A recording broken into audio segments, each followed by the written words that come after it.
Xerfi Global vient de publier une étude sur les sociétés de jeux d'argent dans le monde. Le marché a connu une solide croissance au cours de la dernière décennie, passant de 215 milliards d'euros de chiffre d'affaires mondial en 2005 à 264 milliards en 2010 et 331 milliards en 2015, sans tenir compte des revenus du jeu illégal.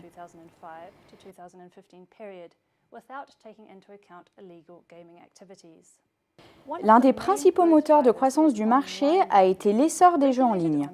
Les revenus mondiaux du marché réglementé des jeux en ligne ont progressé de plus de 7% par an en moyenne entre 2009 et 2015, représentant 10% du chiffre d'affaires mondial des jeux de hasard.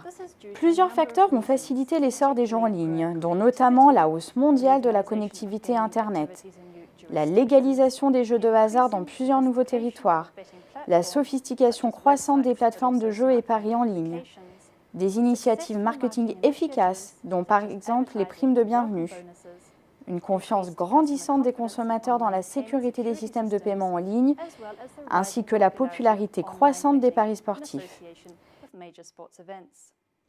Alors que l'ensemble de ces tendances se poursuivent au niveau mondial, les jeux en ligne sont amenés à rester parmi les segments les plus dynamiques du marché et donc une source de croissance prometteuse pour les sociétés de jeux de hasard.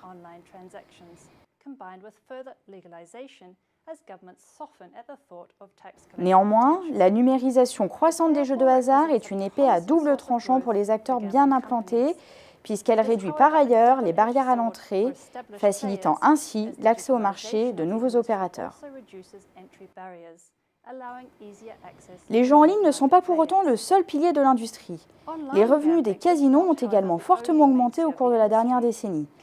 Leur part dans les revenus mondiaux du marché des jeux de hasard a même augmenté de 32% en 2005 à 43% en 2015, tirée principalement par une croissance exponentielle en Asie et plus particulièrement à Macao.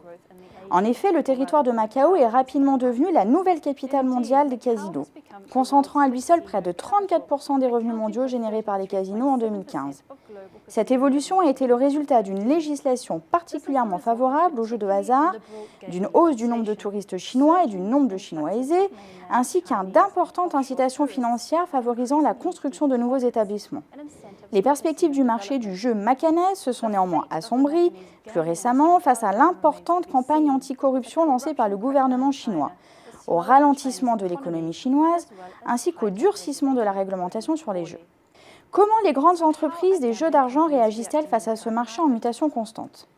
En clair, les stratégies clés varient selon le segment de marché considéré. Dans le segment des casinos, l'expansion des capacités, c'est-à-dire la construction de nouveaux établissements, reste une stratégie clé. Mais les casinotiers se concentrent également sur la diversification de leurs offres suivant une logique de complexe hôtelier dans le but d'attirer la clientèle, et notamment les flambeurs, avec une offre complète de jeux, de restauration et de spectacles. Pour leur part, les services de loterie nationale continuent d'adopter une approche toujours plus commerciale dans le cadre de leur semi-privatisation, se concentrant en particulier sur le développement de leur réseau de distribution et de leurs activités en ligne et mobile.